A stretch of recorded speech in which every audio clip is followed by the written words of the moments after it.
Pronto, cuida. Fala galera, boa noite. Estamos aqui em mais um PP Cellcast. Estou com meu parceiro aqui, meu amigo. Rapaz, quanta honra de chamar o homem aqui de meu amigo, viu? Esse grande gestor, esse grande político, grande homem público, grande médico, pai, irmão, enfim, esse grande homem. E Fortaleza tem sentido saudade dele, eu tenho certeza, viu? Um dos melhores, para muitos, o melhor prefeito que a cidade de Fortaleza já teve. Eu estou aqui com Roberto Cláudio, que dispensa a apresentação. Roberto, obrigado, meu irmão, por aceitar meu convite. Quanta honra aqui de ser aqui mais uma vez com a gente. Pepe, primeiro, obrigado aí, um prazer grande estar por aqui. Esse bate-papo Eu tenho acompanhado os outros, os cortes, pelo menos, aí na rede social. É uma oportunidade da gente conversar de forma descontraída sobre temas que são importantes aí para a cidade, para o estado, para o país. E política, eu estava até comentando com você antes, eu estou impressionado como a política tem engajado as pessoas. Sabe, a eleição do próximo ano já virou assunto das mesas aí, das famílias. Verdade. Interessante, porque isso acontece muito mais para perto da eleição. Verdade. Então está muito longe para ter esse tipo de interesse. Temos um Natal, um Réveillon, um Carnaval e uma Copa antes. É isso aí. E já estão aí pautando a política, né? Total. Isso é importante, né, Roberto? Totalmente. Acho que as pessoas, o envolvimento das pessoas na eleição, com essa antecedência, acaba ajudando a afastar os aventureiros, né?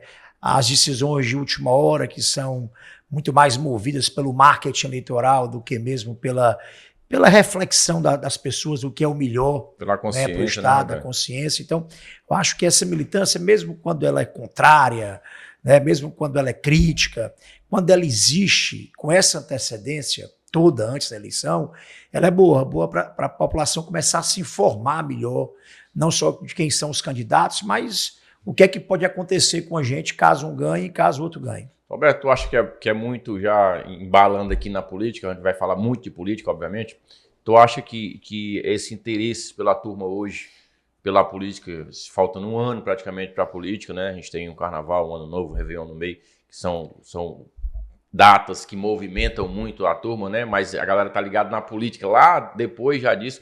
Tu acha que é muito por conta da polarização? Eu acho que isso ajuda. Um ambiente de polarização acabou criando as torcidas. Né? Virou um Fla-Flu. Virou um Fla-Flu. Então todo mundo que eu digo, parte da população, uma parte bem maior do que antes, já na partida já tem o seu time, né? Ou um time preferencial. Então, claro que tem um papel aí que a polarização acaba... por um lado é bom, porque ela ajuda as pessoas a serem militantes políticos. Hoje já há muita gente que não é político, mas está bem informado, está criticando, está nas redes sociais dando opinião. Por outro, às vezes, se você não tomar cuidado, você cega.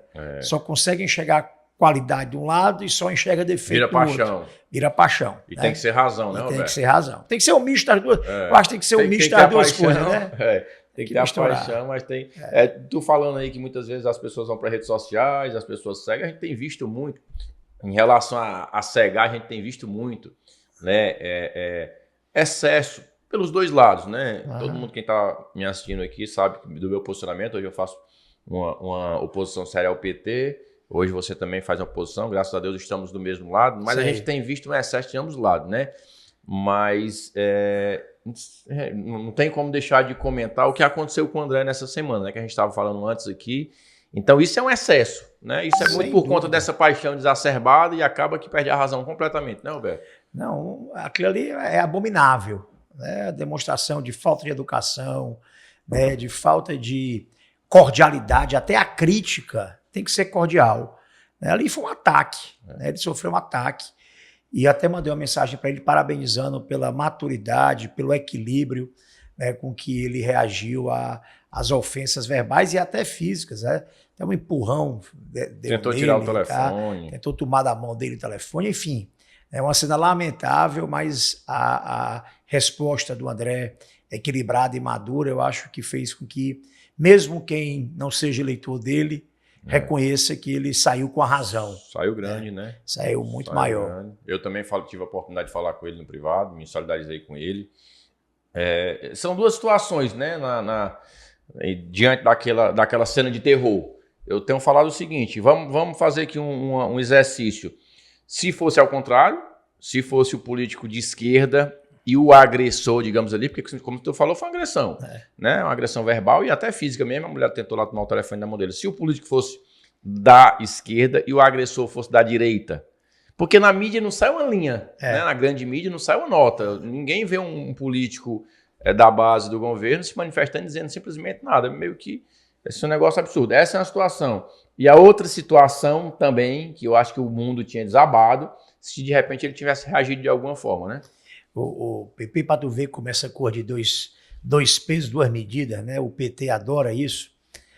Vou contar depois o fato comigo, mas o PT adora chamar os adversários de fascistas, né? É a cara do petista, essa qualquer palavra coisa é linda para eles. É linda, né? Há ato mais fascista do que o André sofreu no aeroporto, ele, a Daiane e outros políticos sofreram também, aquilo é fascismo. Inclusive o Gastão é um ato de agressão, de intolerância, sabe, de falta de educação. É um ato completamente fascista. Eu outro dia vi uma matéria, até o Samuel que me mandou, das 700 árvores que foram derrubadas ali ao longo da Alberto Craveiro para montar supostamente fazer o VLT que vai ligar o Castelão ao aeroporto. Aliás, um projeto completamente absurdo. A gente fez, quando estava na prefeitura, um estudo de demanda, se havia demanda para um BRT, que é uma linha exclusiva de ônibus. E não havia demanda para uma linha exclusiva de ônibus ligando o aeroporto ao Castelão. Você imagina gastar 180 milhões, se eu não me engano, para fazer um trem elétrico que polui, porque é a diesel, tá sendo ligando nada coisa no meio do mundo, ligando nada coisa nenhuma praticamente, né, com poucos pontos de parada. E aí destrói a ciclovia, derruba 700 árvores e vai criar um paredão ali na Alberto Craveiro. Hoje aqueles pontos comerciais do lado foram todos, né, revitalizados com aquela avenida nova. Porque passou a ter mais carro, mais movimento, tem padaria. Antes era tudo ponto de oficina, ponto precário, mal utilizado, não utilizado. Você vai ter agora um paredão, só coisa negativa. E 700 árvores derrubadas. Eu me recordo que quando eu fiz os 2 viadutos do Cocó, que a gente teve que extrair 90 castanholeiras e plantamos 400 ipês no mesmo local. Então a cidade ganhou 310 árvores, mesmo assim parou tudo. Foi 6 meses de guerra, né, na justiça, ocupação do espaço. Fazer confusão. Agora o PT, né, pode. Destruiu agora uma floresta de 40 hectares no aeroporto, né, mas o PT pode. O aeroporto então, lá, aquilo foi... Da noite pro dia, né, você imagina se fosse qualquer um de outro de nós que não fosse do PT. E tem ambientalistas aí dentro da política com mandato que... se calaram. Não dá um pio, tá tudo certo. Né? Tirando um ou outro aí que se manifestou. Uma outra manifestação individual. Bem marromeno, né? Bem marromeno mesmo. Marromeno. Em outros tempos isso ia merecer uma ação, provocar o MP federal, provocar o MP estadual, uma ação na justiça, improbidade, enfim, né? Explicar como é que foi dada uma licença para aquilo. E a coisa simplesmente... Não tem nenhuma repercussão, porque é um governo do PT. Eu aposto que se fosse qualquer outro partido, o tamanho do problema que ia dar. Aí o lance do fascismo que tu falou, né? Que é a palavra que eles adoram, mas a todo momento tem as atitudes bem fascistas mesmo. Exatamente. Mas enfim, eles são especialistas nisso. Eu vou logo mandar aqui um abraço, um beijo, um cheiro, porque senão eu esqueço. Pro meu amor, Valentina tá me assistindo, minha filha, minha princesa. Um beijo pra Valentina, pra Sofia, pro Pedro Neto, pra Nayana, um beijo pra todo mundo hoje, todo mundo tá assistindo, ela tá mandando aqui um monte de coração. Ela disse assim, papai, o senhor vai entrevistar hoje quem? Eu disse assim, o Roberto. Ela disse assim, o Roberto, eu não tô lembrando dele, papai, deixa eu ver a foto, tem 6 anos, né? Aí eu fui lá, mostrei a foto, eu lembro, papai, eu lembro. Carequinha, né? Ele me pegou no braço, uma vez tu pegou ela num evento, teve lá no Palmeiras, na campanha de 22, tu pegou ela no braço, é uma benção. Um beijo, papai, te amo. Roberto, mas falando de Fortaleza, e a gente não pode deixar de falar de Fortaleza, você foi para muitos. Infelizmente, eu não tive a oportunidade de ser vereador na época que você era prefeito, mas eu moro aqui em Fortaleza, vivo há muito tempo e acompanhei sim a transformação na sua época também. Depois acho sim, de verdade, o prefeito Sarto também fez uma grande gestão.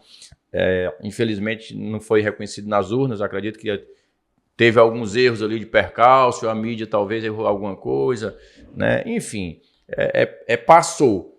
Mas você, como prefeito de Fortaleza, qual foi? E aí já a gente vai chegar na gestão atual, que é aí que eu quero chegar, mas eu queria que falasse um pouquinho da tua na época. Qual foi o teu pior momento e o teu melhor momento assim, na tua avaliação? Assim, momento mesmo como gestor, como que tu, porra, isso aqui foi foda. Assim, tiveram dois momentos que eu vivi, foi nem tanto de avaliação. A minha avaliação foi pessoal mesmo. Pessoal. A avaliação foi mais dura no começo. O meu segundo ano principal, o primeiro ano foi um ano de ajuste, né?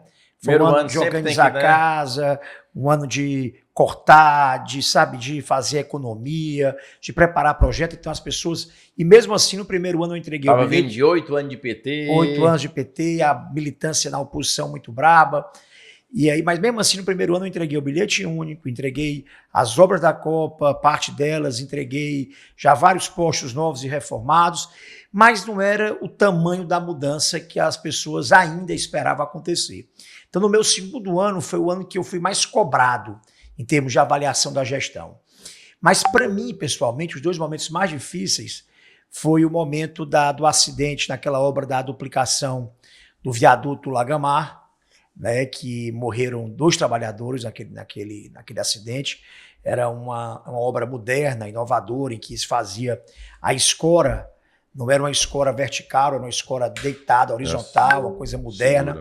Acabou com a fatalidade da execução da obra caindo e 2 trabalhadores faleceram. Nós ficamos lá até o amanhecer do dia, muitos de nós, esperando que o corpo de bombeiros pudesse retirar os corpos. Ali foi um momento muito duro e que me abalou bastante.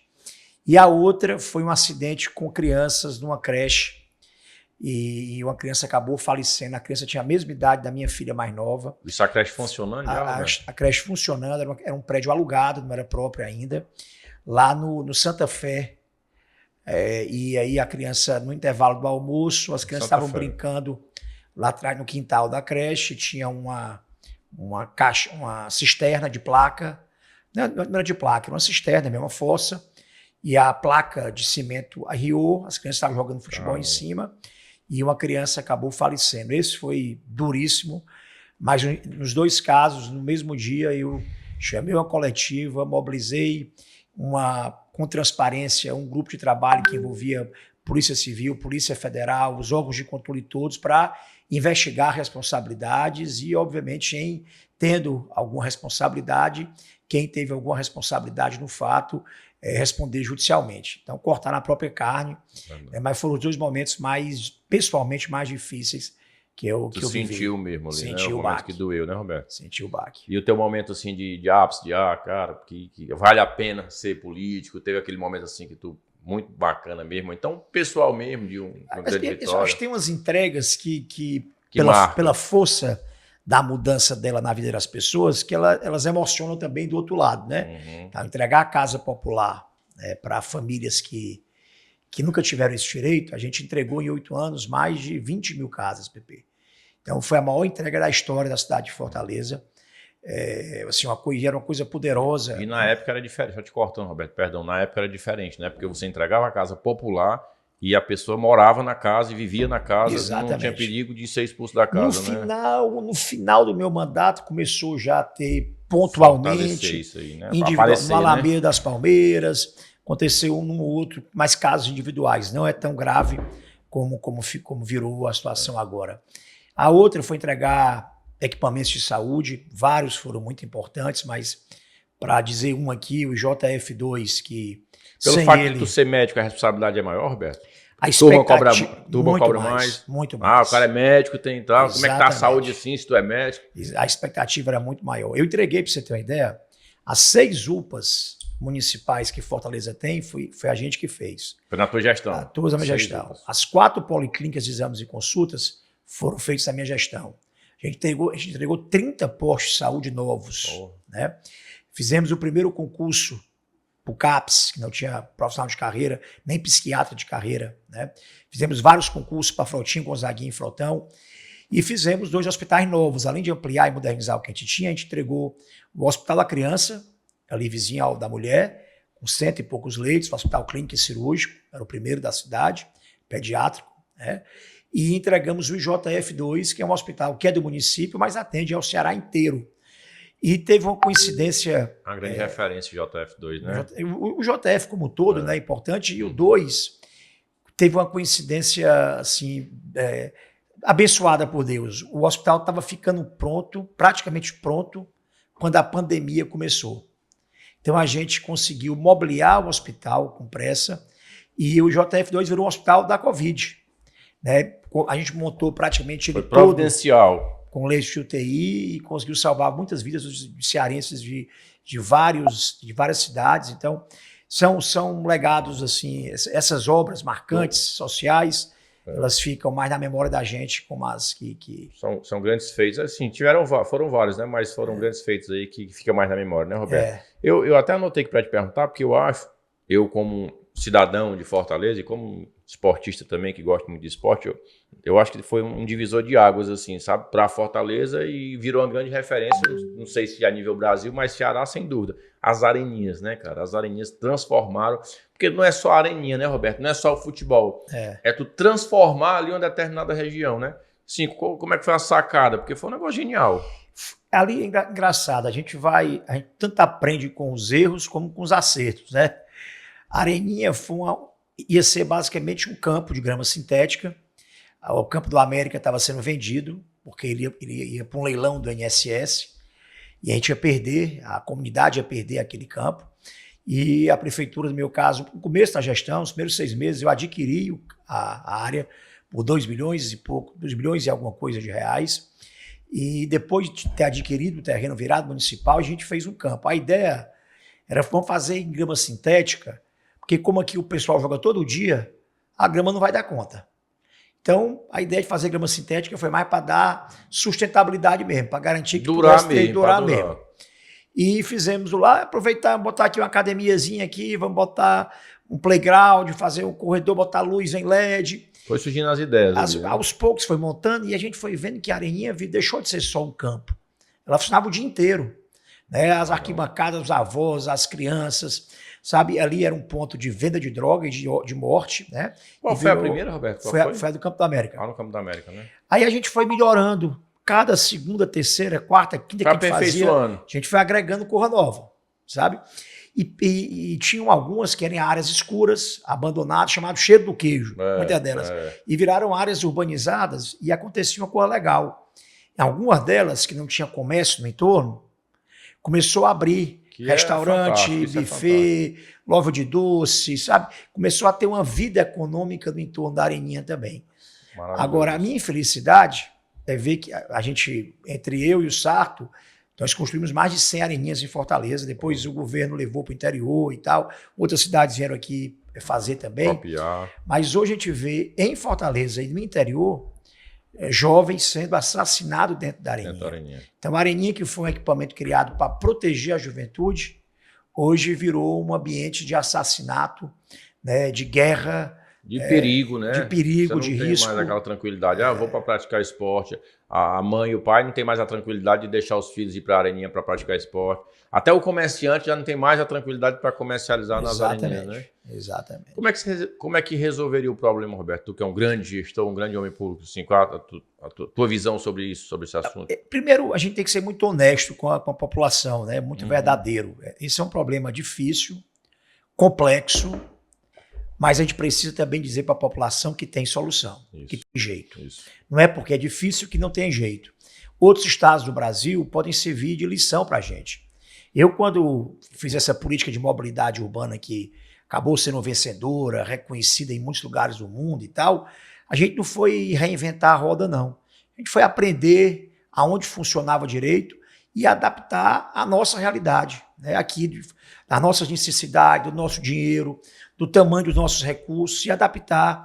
E era difícil. O trânsito e o transporte, na época que eu assumi, era o segundo maior problema de Fortaleza. Era? Era saúde, trânsito e transporte. E saímos vitoriosos, conseguimos melhorar muito. Transformou a mobilidade urbana, que é outro assunto que nós vamos falar já, né? E fizemos isso porque teve prioridade. Hoje tem alguns estados do Brasil que têm dado respostas efetivas. Eu citaria 2 aqui, Goiás e São Paulo. Goiás tinha 4 das 20 cidades mais violentas do Brasil. O Ceará hoje tem 5 e tem a mais violenta, que é Maranguape. Eu sempre gosto de falar, Roberto, que o Ceará tem 5 entre as 12. E 3 entre as 10. É porque a gente fala entre as 20, mas se você pegar até a 12ª, tem 5 do Ceará, então entre as 12. O Ceará e a Bahia. Tanto que a Bahia tem a maior taxa de homicídio do Brasil, o Ceará a segunda maior taxa de homicídio. E a cidade mais perigosa do Brasil é aqui do Ceará. Que é Maranguape. Né? Que é Maranguape. Exatamente. Então, e Goiás tinha 4 e não tem mais nenhum entre as 20. Todos os indicadores, todos, não só homicídio, furto, latrocínio, roubo, tudo caiu em Goiás. E aí nós conversamos com o governador Caiado, outro dia, o Ciro também perguntou, eu perguntei, o Wagner tem uma relação direta com ele, já mais antiga, por causa do partido, né? Qual foi o segredo? E ele disse, olha, eu assumi, e no meu discurso de posse, disse a seguinte frase, bandido aqui em Goiás ou muda de profissão ou vai mudar de estado. E botei isso como mantra. Todo o resto era importante. Tudo, saúde, educação, estrada, né, desenvolvimento, emprego, mas nada era mais importante que a segurança. Até porque a segurança lá era o grande problema. Então, todo dia eu devotava um pedaço do meu dia para tratar dos assuntos da violência. Isso envolveu dar poder e prestígio à polícia, valorizar o trabalho do policial, não penalizar o policial que trabalha bem, muito pelo contrário, né?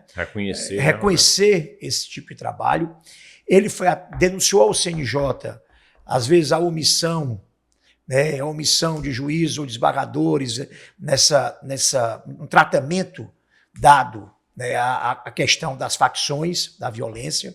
Foi tratada as fronteiras de Goiás, utilizou muita inteligência e foi atrás do caminho do dinheiro. Foi sufocar o dinheiro.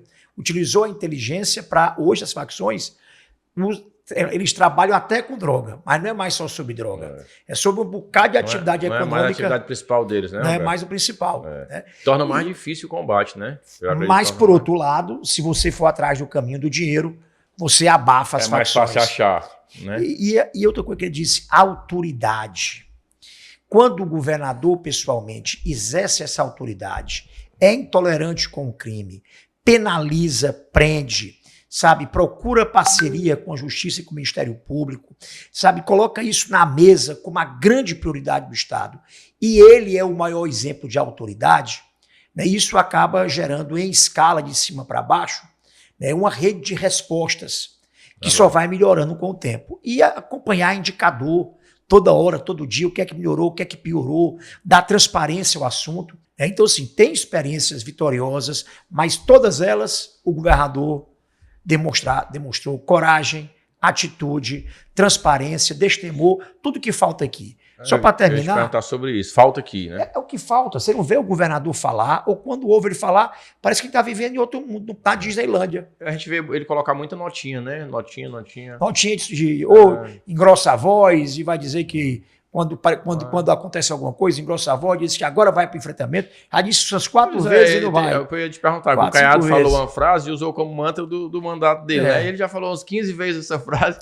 e não tem jeito. Está sempre desmoralizado, né? Porque é só comunicação, não é ação. Quando a comunicação está distante da ação, ela desmoraliza, inclusive. Vou dar um exemplo para você. O governador agora resolveu, para poder se afastar do problema, culpar a justiça, dizer que a justiça é do governo, é do Estado. É para chamar uma tarefa as leis, dessa. A Constituição. As leis, vamos lá, ele culpa a justiça, a legislação, né, e o próprio governo federal, que tem que ter parceria. Vamos lá. Diz logo, é no Brasil todo. No Brasil todo. Quem é que está governando o Brasil? Pronto. O governo federal de quem é? É do PT, é aliado dele. Ele não prometeu 3 vezes mais forte? Né? Então, antigamente se dizia que o governo de partido diferente atrapalhava o combate ao crime organizado. E agora? É o mesmo partido. Segundo, o discurso era esse, né? Antigamente não, porque tem que sair alinhado, todo mundo está no mesmo partido. E agora? E agora? Né? Aí, legislação, leis mais duras. Aí o DERRIT é o relator da lei antifacção, que aumenta as penas, endurece o tratamento penitenciário, dá tratamento aos presos, a audiência de custódia, na verdade, para quem é faccionado agora, vai evitar que o preso seja solto, proíbe as visitas de advogados, né, as reuniões privadas de advogados com os presos. Então é uma lei que endurece todo o aparato jurídico em torno das facções. O que acontece? O partido dele, o PT, vota contra a lei. Então, o governo federal, que é parceiro do PT, ele reclama da lei, o PT vota contra e reclama de impunidade e está nas barbas dele a responsabilidade, por exemplo, de prender um prefeito eleito, que foi eleito ano passado, no município de Choró, chamado Bebeto do Choró. Esse cara foi eleito. Tem um inquérito da Polícia Federal e do Ministério Público Federal de que ele lavava dinheiro para uma facção em troca dos municípios, lava dinheiro, financia campanha e depois ele vai prestar serviço para o município com licitação manipulada, ou de lixo, ou de aluguel de carro, pancada de coisa. Esse cara é o lavador de dinheiro da facção, é aliado, partido aliado do governo, está há mais de um ano com mandado de prisão em aberto, todo mundo dá notícia dele no Ceará e o governo não prende. Então, assim, os 3 defeitos que o governador coloca para fugir do problema estão todos 3 no colo dele. Olha, se eu fosse governador do Ceará, meu primeiro ato era chamar a justiça bem intencionada, o Ministério Público é bem intencionado, tem essa mesma preocupação, precisam de apoio e parceria para fazer o seu papel. Era convocar uma reunião com o presidente do Tribunal de Justiça, com o Procurador-Geral de Justiça, dizer o que é que vocês precisam, que tipo de apoio logístico, apoio de recurso, sabe, apoio pessoal vocês precisam para a gente fazer uma grande parceria, governo, justiça e MP, em torno da prisão dos faccionados aqui, prender e mantê-los presos. O que é que pode ser feito? Como é que vocês podem nos ajudar nisso?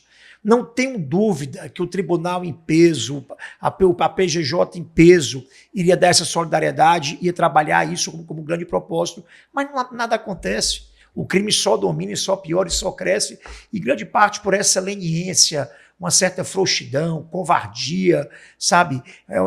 O PT tem essa fama de passar a mão na cabeça de bandido, né? Em dar explicações sociais para o crime, né? A questão... Quando ganha, a turma do presídio comemora. Pois é, exatamente. O crime está precisando de menos teoria. Sabe, se ouve o governador falar, parece que está dando uma aula. Eu posso falar o seguinte: sai da sala de aula e vá para o fronte. Porque essa é uma guerra civil que a gente está vivendo aqui na cidade de Fortaleza. Pessoas sendo a cada 3 dias, PP. O Ceará é o segundo ou terceiro mais perigoso do Brasil, se eu não me engano. É o terceiro, em taxa de homicídio, o terceiro. Né? O Ceará hoje, até o capitão Pimentel falou isso na palestra, é o único estado que ele tem conhecimento que as pessoas são expulsas de casa pelas facções. É o único, Ceará? O único do Brasil. A cada 3 dias, uma família é expulsa de casa. A cada 3 dias, uma é expulsa de casa. Tem distritos hoje completamente fantasmas, porque todo mundo foi embora. Aí o governador faz uma operação, vai lá e cadê?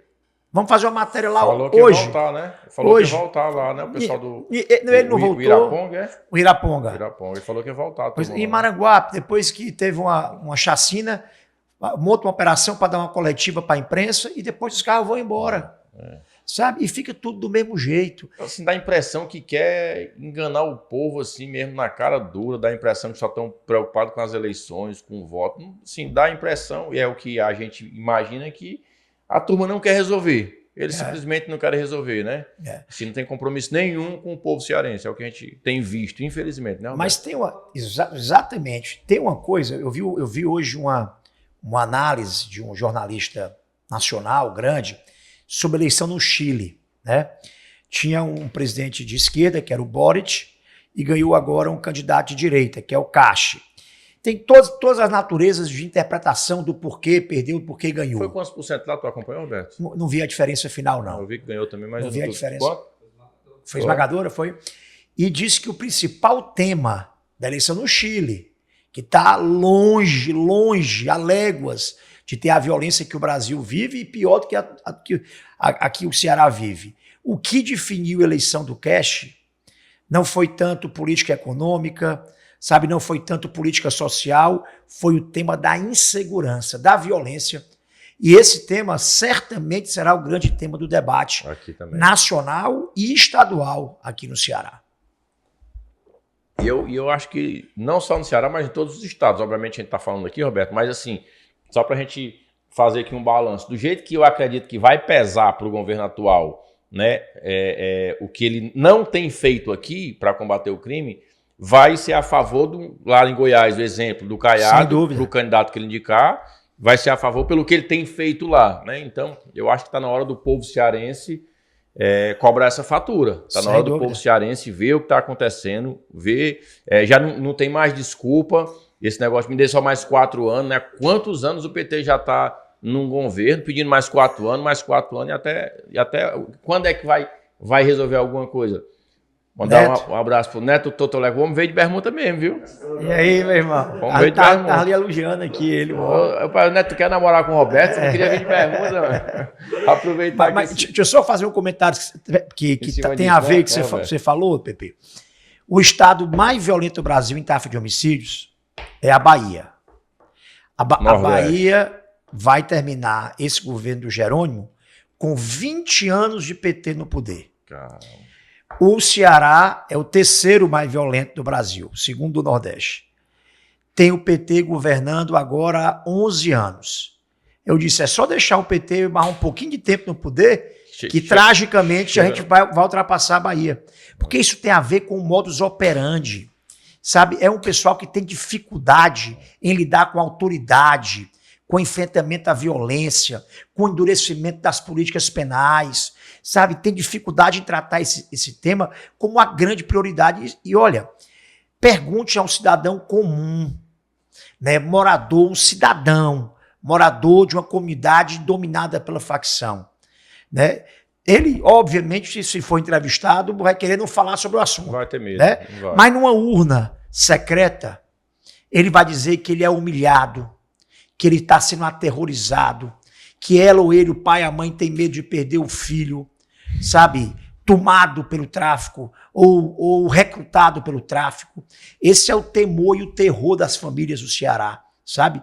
Não há nada, nenhuma política de direitos humanos mais importante a esse momento no Ceará do que proteger o cidadão e as famílias de bem que estão sendo aterrorizadas. Que é dever do governador. E que é dever, o principal dever do poder público, proteger a vida.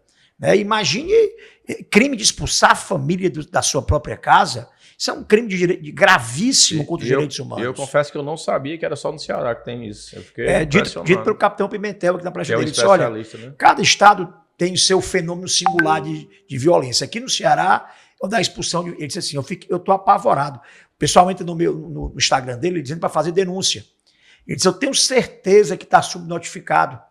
Porque até para a pessoa notificar ou fazer um BO, ele tem medo. Prefere só sair de casa, né, aceitar a humilhação de ser expulso e nem registrar na polícia. Né? E pior foi uma cena outro dia nem BO, que a polícia teve que fazer foi o deslocamento das famílias. Foi o deslocamento, sabe? Porque não tinha que fazer, a viatura foi escoltar. Eu vi também uns policiais pintando, né? Onde estava pichado e tal. Enfim, absurdos em cima de absurdos que a gente tem visto todo dia. Mandar aqui um abraço pro meu amigo Saraiva, doutor Saraiva, que está falando que, infelizmente, o efetivo da Polícia Civil está, acho que ele quis colocar, defasado. Fica difícil para combater o crime organizado. Inclusive, não sei se tu está ciente, Roberto, eu recebi uma informação, tem até que apurar, que está tendo um concurso para a Polícia Civil. Não sei se tu está sabendo, que o governador tinha contratado a empresa para 1.500 vagas. E aí a empresa tinha feito só 500 vagas e o governador tinha pago as 1.500, isso já há algum tempo, e agora o governador está entrando com uma propaganda dizendo que está expandindo esse concurso para 1.500. Ou seja, só propaganda, só comercial, só H para tentar. Eles tentam enganar o povo a todo momento, de toda forma. Por que não foi lá e disse logo, não, o concurso é para 1.500 pessoas? Não, ele está tentando capitalizar em cima de uma coisa que é uma obrigação dele. É assim. E o pior, hoje você roda município de 50 mil habitantes, município grande, certo? Não tem delegacia, não tem delegado, certo? Aí o governo culpa a justiça por soltar o preso, certo? Parte do processo penal, a mais importante dela, é o inquérito. Você, para prender alguém, né, o Estado precisa comprovar, ou por testemunha, ou por outras provas, o envolvimento desse sujeito com a facção ou com um crime realizado. Aí você tem déficit de delegado, déficit de policial civil e déficit de delegacia. Hoje, se acontecer um acidente numa cidade pequena, de pequeno porte no Ceará, que tem uma viatura, a maior parte delas, tem uma viatura, essa viatura vai levar, eu até ouvi isso do capitão na palestra dele, ele citou 2 exemplos lá de cidade, você leva 250 quilômetros para ir da cidade pequena para uma cidade que tem delegacia, para fazer um BO online, porque essa delegacia não tem delegado.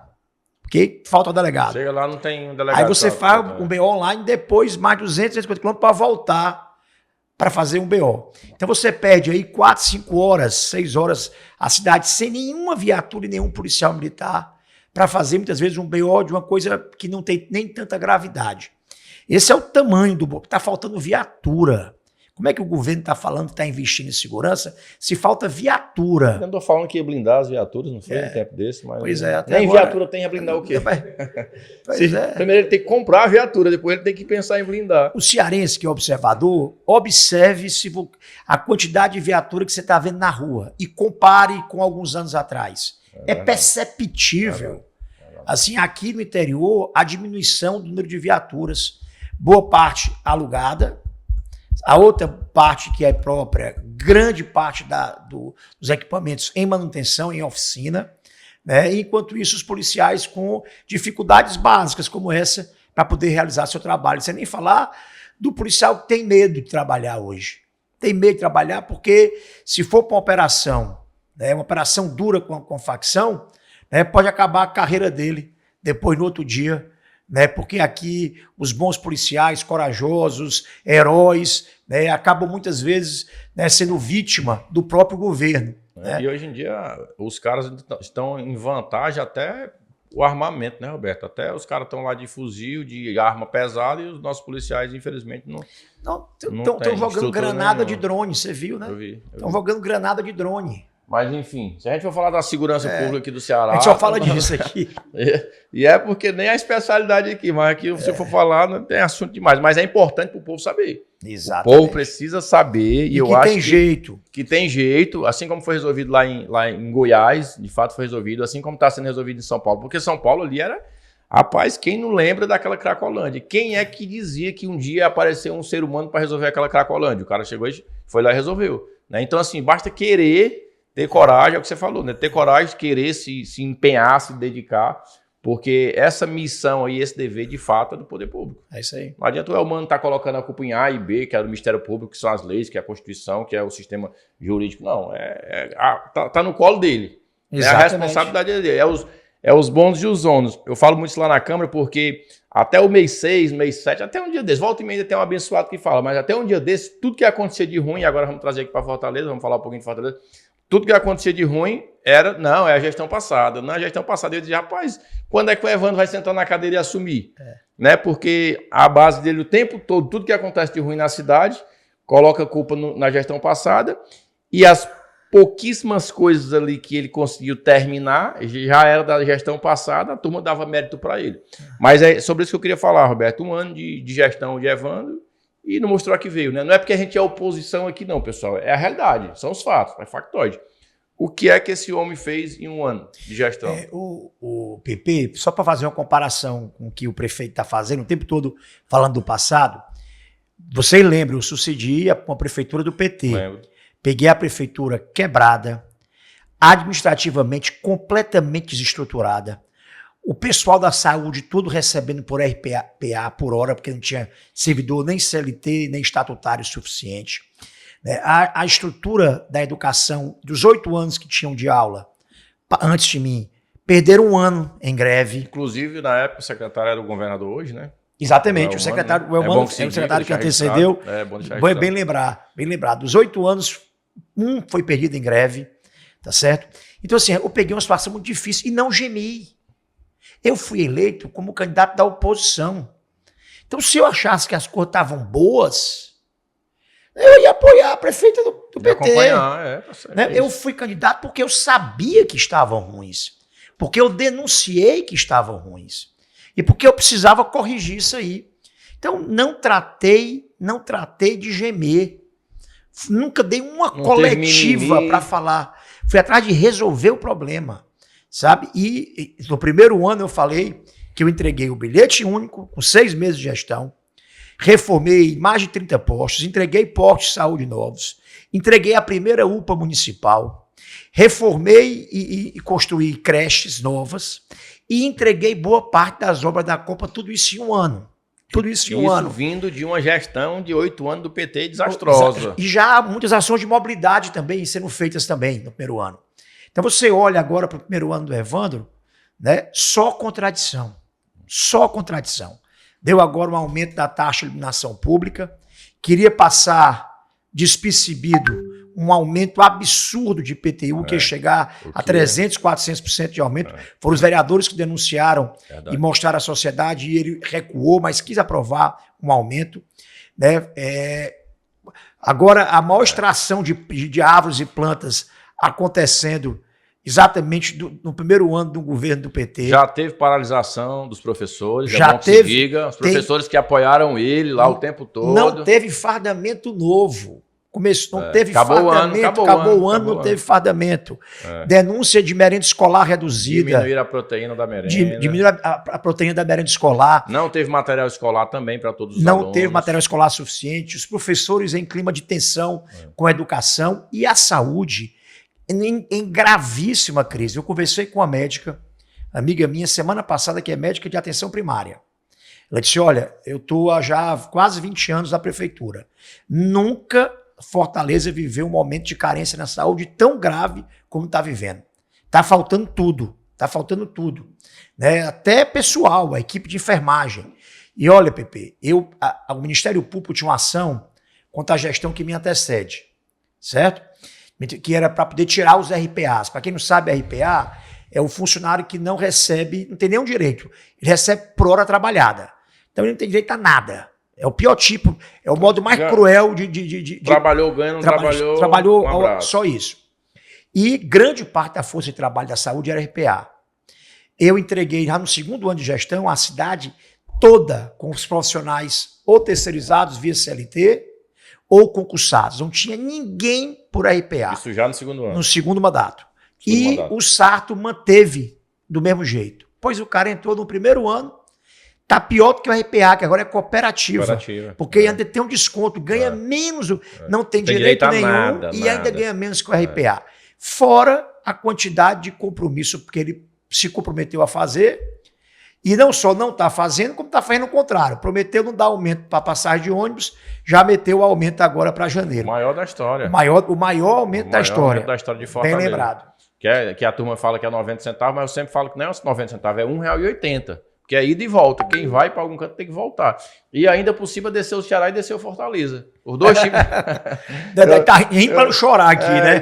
Eu faço essa piada. Eu faço essa piada, mas quando a gestão é ruim, até o futebol se acaba. Teve um vereador amigo nosso, obviamente, eu não vou falar o nome, chegou assim, Pepe, mas tudo bem. Tu falar que desceu por causa do Evandro é putaria. Eu disse, não, mas talvez não tenha sido por causa dele, não. Mas que ele acabou o Ceará e falaram que ele ia acabar com Fortaleza, está acabando com Fortaleza. Mas é isso mesmo, tá feia a coisa, Roberto. Qual é a apenas obra? 11 meses. As obras que ele entregou?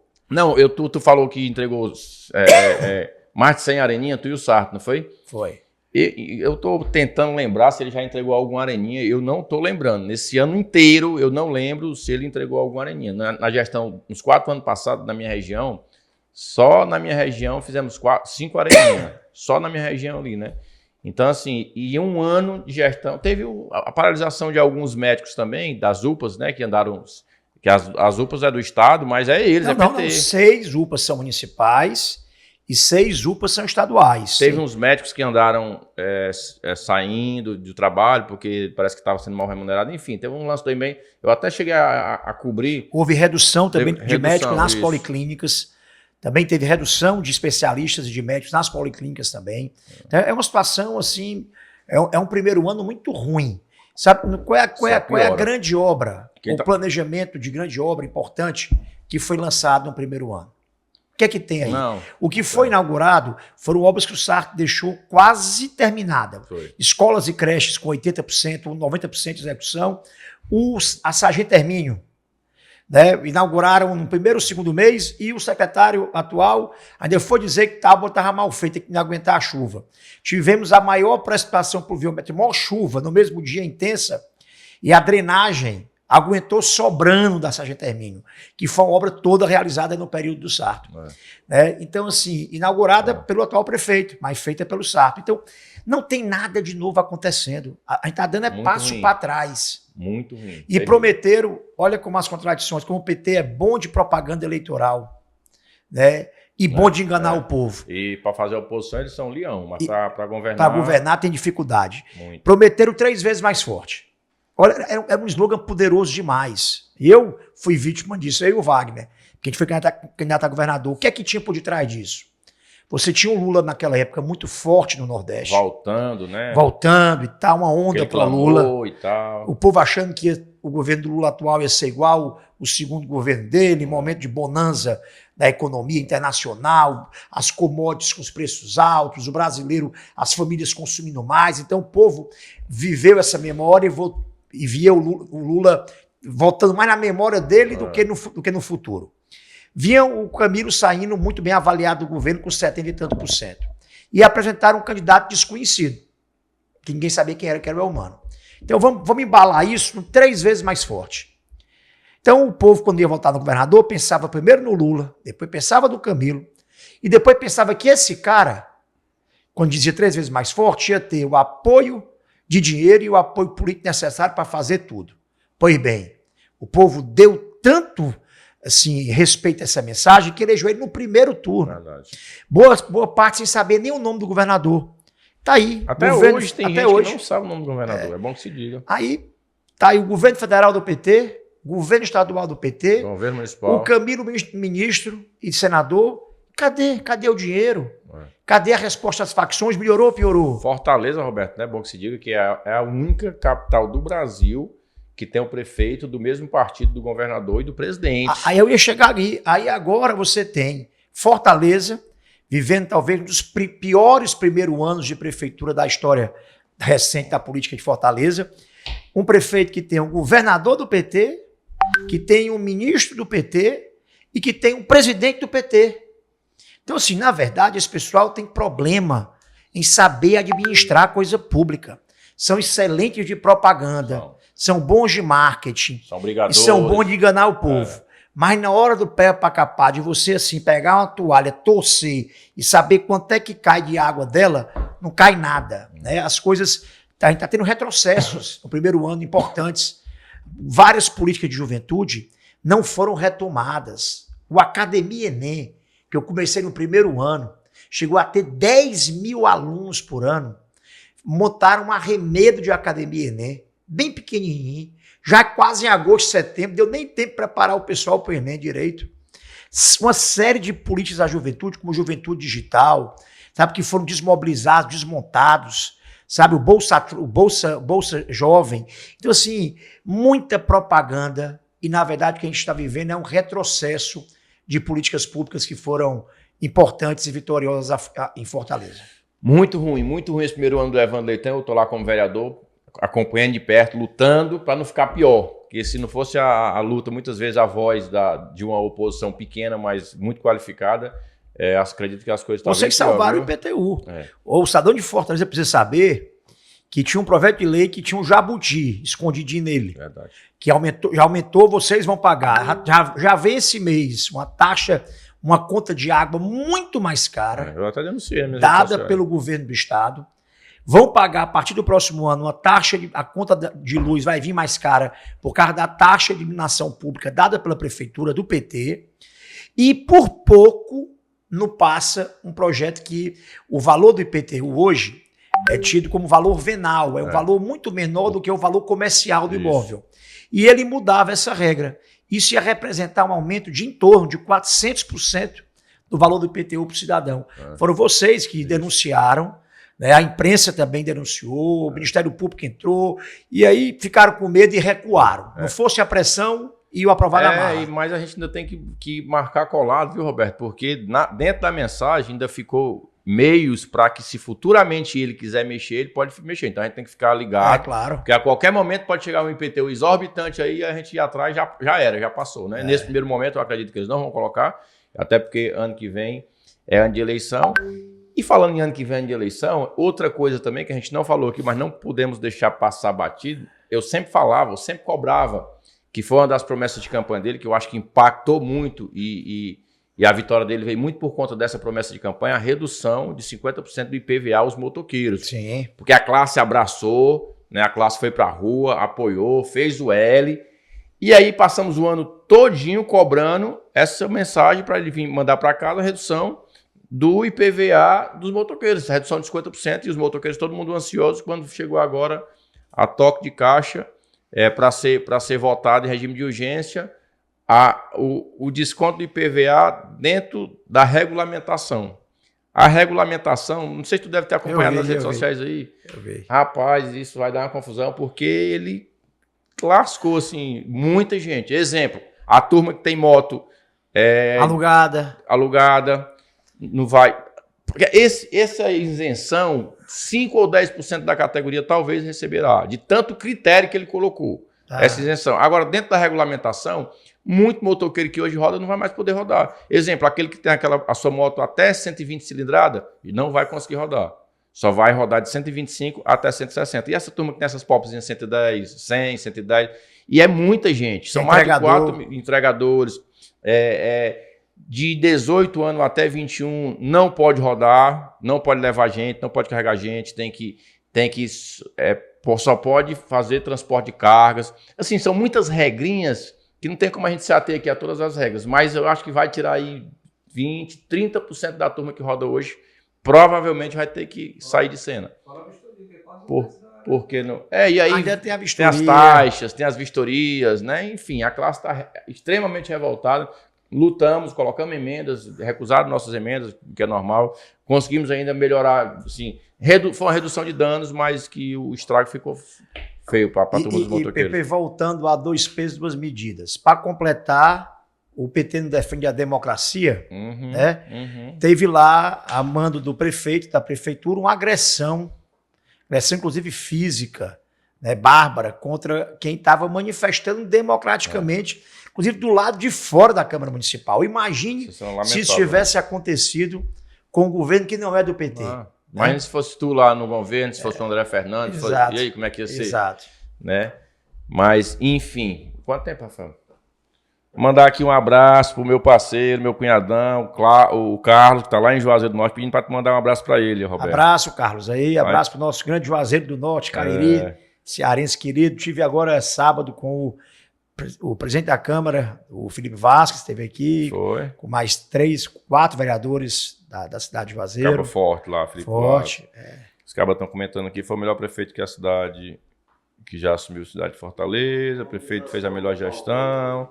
O homem transformou o Palmeiras. Falando em Palmeiras, a única coisa que o Evandro fez dentro do Palmeiras, na verdade, foram 2 coisas. Uma, ele pintou o CRAS, que o CRAS estava novinho, estava bonitinho, estava zerado. Ele pintou o CRAS e foi lá dizer que foi reinaugurar, foi reformado. Pintou o CRAS. E a outra coisa, ele terminou a obra de uma escola Areninha que tem ali. Eu cobrei isso na tribuna e tem cobrado muito. Olha só o que é que ele fez, Roberto. Ele terminou uma escola Areninha lá no campo do Biquinho, que o Sarto tinha começado, nós tínhamos começado, já estava quase terminado, ele terminou. Porém, ele pegou o equipamento da escola Areninha do campo do Sítio São João, que é a Areninha lá onde tu tem uma história, que tu já contou essa história. Ele tirou os equipamentos de lá e colocou para o campo do Biquinho. Ou seja, ele fechou essa aqui para abrir essa aqui. Do outro lado do bairro, sendo que os alunos que estão aqui não tem como ir para ali, não pode ir para ali, até por motivos, por questões territoriais, né? Então foram as únicas 2 coisas que ele fez dentro do Palmeiras em um ano. E o Palmeiras, eu não me canso de dizer, Palmeiras e Janguru Sul foram os 2 bairros mais beneficiados pelos últimos 4 anos de gestão do prefeito Sarto. Foram os mais beneficiados, que mais... O Palmeiras era um verdadeiro canteiro de obra e o pessoal lá está com saudade. Você está falando dessa areninha, eu estou só me lembrando aqui, vou ver se ficou uma memória boa, viu, Neto? Aqui, ó. Nós entregamos só ali no entorno do campo. Eu entreguei a própria areninha, entregamos uma creche, fizemos a Catolé, que liga Valparaíso até a BR, até o Anel Viário, duplicamos um trecho da Valparaíso, que vai no sentido da Messejana, reformamos e transformamos a escola existente, que estava ali pertinho, escola em tempo integral. Tudo isso num raio de 100 metros. Essas obras todas feitas num raio de 100 metros, tudo no sítio São João. pessoal está perguntando que tu vai ser candidato a quê? E eu quero saber também, porque eu não pior sei. que eu não sei também, não. Nem tu sabe. Eu vou dizer o que eu quero. Eu quero que o Ceará volte a sonhar de novo, ter esperança, o estado do Ceará, os cearenses acreditarem nos seus governantes, sabe? E termos um governo capaz de enfrentar com coragem, com transparência, com competência, sem mentira, de frente os problemas. Sabe, enfrentar o problema das facções, da redução das filas de exame, consultas e cirurgias, sabe, da infraestrutura do interior do estado, da economia e do emprego, principalmente no interior do estado. Então, ele está precisando disso. Então, ele precisa dar uma chance uma alternativa a esse ciclo de destruição e de retrocesso do PT. Eu, pessoalmente, acredito que nós temos o nome mais forte, mais qualificado, mais experimentado, com as virtudes talhadas e prontas para fazer um governo histórico, que é o Ciro, né? Como um dos nomes aí de pré-candidaturas e disparado, aquele que mais une, que tem mais força política e mais experiência. Eu sempre falo que o Ciro, para mim, é a mente mais brilhante, politicamente falando, do Brasil. O Ciro seria o Brasil, que nem me escute não, que não queira inventar de ir para presidente, que ele venha para governador, mas o Ciro seria, tenho dúvida que ele seria o maior presidente da história do Brasil. E o Brasil inteiro olharia para o Ceará. O Ciro, além disso, tem força e prestígio nacional, com quem quer que seja o presidente, de buscar recurso, de brigar pelo Ceará, sabe, de lutar com coragem pelo Ceará. Então, eu torço muito que ele tome essa decisão de ser candidato a governador, que é uma decisão muito pessoal. Sim. Né? Mas eu vou estar tão satisfeito que eu vou topar qualquer coisa. Qualquer coisa que vier aí. O que for a missão, né, Roberto? O que for a missão será. Mas eu devo ser candidato respondendo algum cargo eletivo. Já estou há 6 anos sem mandato. Pois é, já tem 6 anos. E porque eu fui prefeito, né? Saí da prefeito, fui candidato a governador, perdi 2 anos depois, né? E não fui candidato agora a prefeito. Então estou há 6 anos sem mandato e acho que com o mandato, mesmo sem mandato, eu tenho conseguido fazer críticas e fazer militância política, mas claro que com o mandato você acaba tendo mais força e influência para mudar a vida das pessoas. Então, devo ser candidato a algum cargo eletivo próximo ano, vai depender muito do contexto. O que eu defendo, eu acho que é o mesmo que você defende, Pepe, é que a gente faça a união mais ampla possível e mais forte possível em torno dos interesses de salvar e proteger o Ceará desse ciclo desastroso do PT. Essa é a minha principal defesa nessa articulação que eu tenho ajudado a fazer. Dito isso, vamos votar no Ciro, galera. Nem pode pedir voto ainda, né? Ninguém sabe nem se o homem vai ser candidato ainda. Nem para mas sem dúvida nenhuma, aí eu acho que é o caminho para o Ceará voltar aí a tomar um rumo que não nos devolva essa possibilidade de sonhar, pelo menos, né, Roberto? Eu queria só fazer um registro. A gente falou aqui de Palmeiras aqui, e é bom que eu deixe registrado. Eu, como vereador, continuo sendo muito cobrado e tenho que ser mesmo. A turma tem que me cobrar. Mas nos primeiros 4 anos me cobravam e eu dava uma resposta porque eu tinha um prefeito atuante do meu lado que me ajudava. Então, Palmeiras e Janguruçu foi muito beneficiado, inclusive os bairros mais beneficiados de Fortaleza. E hoje as pessoas continuam me cobrando, obviamente tem que cobrar, mas infelizmente eu não consigo dar essa resposta na prática. Então, o que a gente está... Hoje o que me resta é cobrar, é usar a tribuna, é falar. Às vezes até dá certo, mas infelizmente, como o prefeito não está fazendo nada na cidade inteira, no Palmeiras e no Janguruçu também não é diferente, ele não tem feito nada. É bom deixar registrado porque às vezes a turma cobra, Roberto, e muitas vezes as pessoas não entendem o papel da oposição, que é muito importante. Mas infelizmente o prefeito, né, esse prefeito que está aí tende a não ajudar os opositores. Mas enfim, Roberto, quanto tempo já? Acho que já estourou o tempo, né? Falei que nós ia conversar 50 minutinhos. Ó... E quem é que tá dizendo aqui? Gilmar, tá dizendo que o Palmeiras não tem Mundial. Pois é, continua sem Mundial o Palmeiras. O Brasil é Flamengo quarta-feira. Palmeiras virou um bairro de blitz nessa gestão. Até blitz estão fazendo dentro do Palmeiras para tomar moto e o carro de quem está trabalhando. Já pensou, mano? Vamos aqui mais alguma coisa rapidinho. O pessoal está perguntando como foi o encontro do Bolsonaro. Ele falou aqui sobre isso no começo. Perguntando como melhorar a segurança a curto prazo. Pessoal, lembrando que esse programa inteiro já foi falado sobre isso, sobre a segurança, sobre vários assuntos. Amanhã vocês vão lá no YouTube a partir das 20 horas, 8 da noite, e assistem esse programa na íntegra, ok? Mais alguma coisa? Enfim, é isso. queria que você fizesse suas considerações finais. Rapaz, se nós for conversar mesmo aqui, vai ter mais passa ligeiro. Foi mais de 1 hora já, mano.